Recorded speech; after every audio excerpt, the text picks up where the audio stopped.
Berani beradaptasi dengan kemajuan digital adalah kunci yang akan membawa kita kepada setiap pintu kesempatan. UKM berpikir masuk ke digital itu sesuatu yang wah. Misalnya waktu itu kita hanya modal misalnya 10 juta. Dari 10 juta itu lebih baik kita belikan laptop bekas saja. Nanti kita bisa jualan secara online.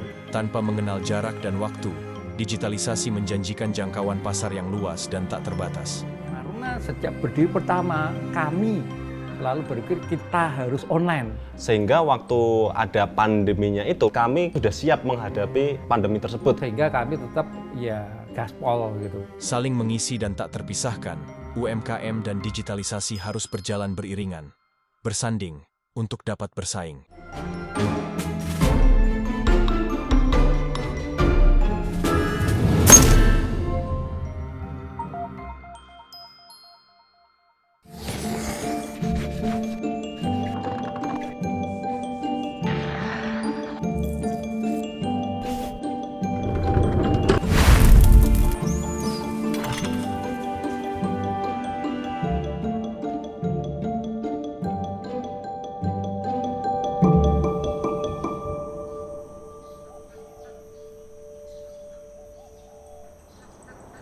Mengawali usaha di tahun 2019, Naruna Keramik didirikan bermodalkan keberanian.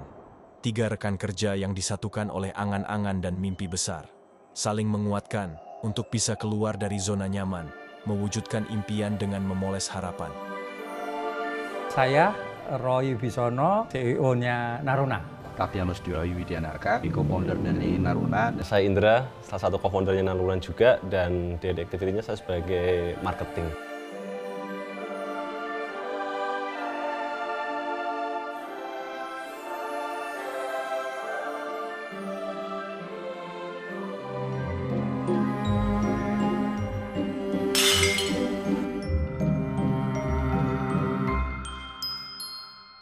Berdirinya Naruna itu memang dulu ya, itu basicnya itu kita satu perusahaan. Ya waktu itu sih provokatornya saya gitu kan. Saya memprovokatori Mas Oka dulu ya gitu kan. Setelah provokatori Mas Oka, saya memprovokatori Mas Indra gitu kan. Awal tidak mudah, sebenarnya karena kami nggak punya modal. Kan kita paling ingat banget tuh kita memang mulai dari garasinya Pak Roy di situ. Dimana ya kalau hujanan ya bocor ya Pak, bocor banjir. Kalau panasan laptopnya harus dibawa keluar, dikasih angin-angin dulu ya. Kita melewati fase-fase kayak gitu dulu memang gitu. Tidak mudah, ketika sudah di posisi zona nyaman itu keluar dan ya akhirnya ternyata enak. Dan sampai saat ini tidak menyesali keputusan itu.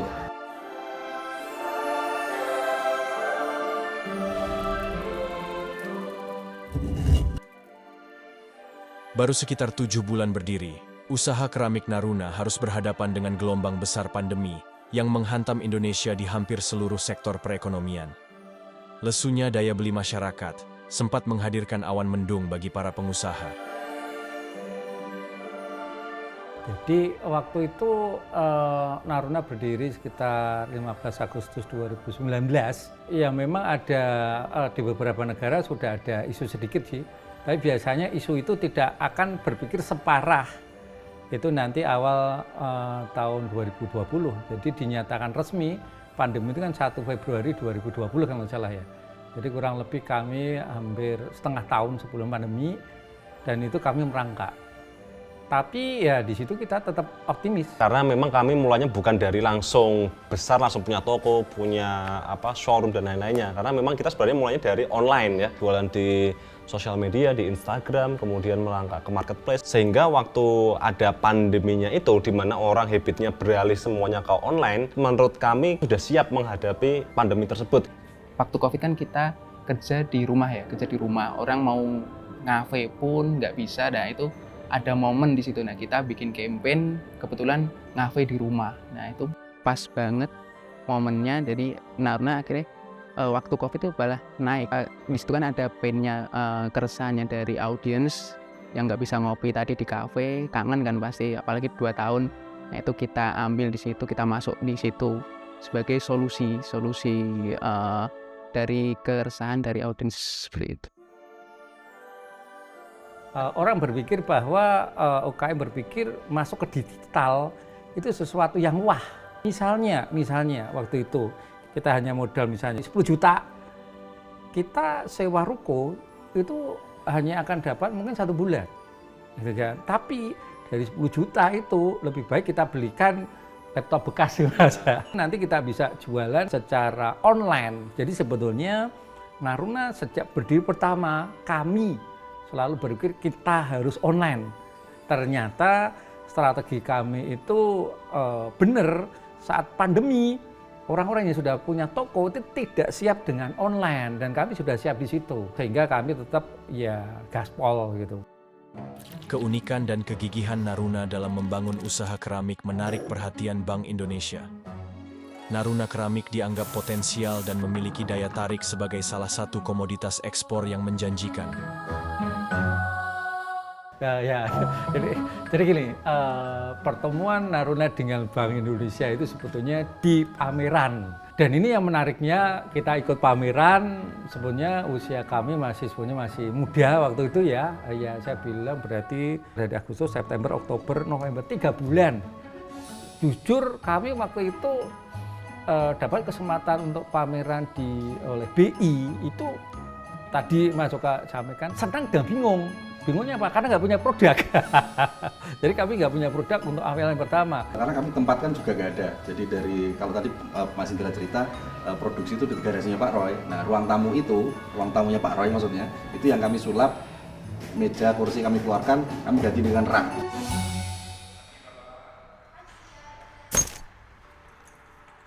Mungkin balik sekitar tahun 2019. Kan memang kita setiap tahun ada proyek kurasi UMKM yang ada di Jawa Tengah. Dan waktu itu UMKM Naruna lolos kurasi di tahun 2019. Produknya unik dan memang desainnya beragam. Kedua, ownership-nya kami lihat dan kami assess cukup bagus jiwa entrepreneurship-nya. Itu juga kenapa Naruna kami ambil di dalam kurasi tahun 2019.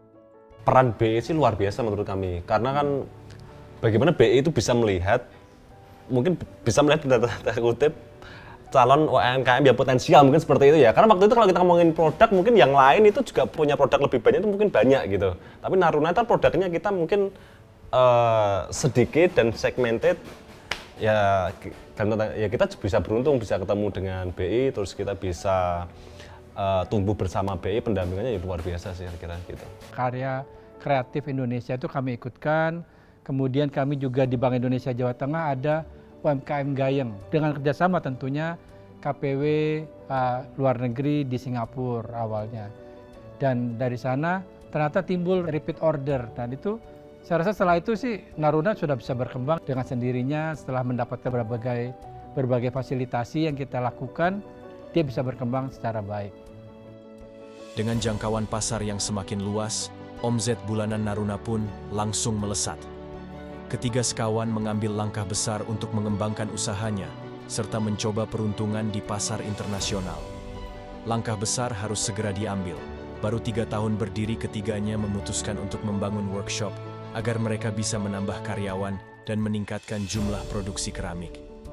Di masa ini, mereka menyadari bahwa keberanian dalam mengembangkan usaha juga dibarengi dengan risiko finansial yang membayangi.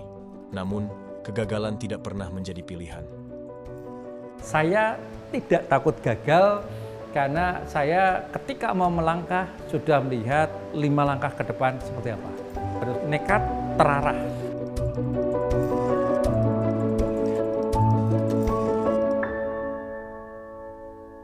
Ketika kita mau besar, ya kita juga harus menggandeng sekitar.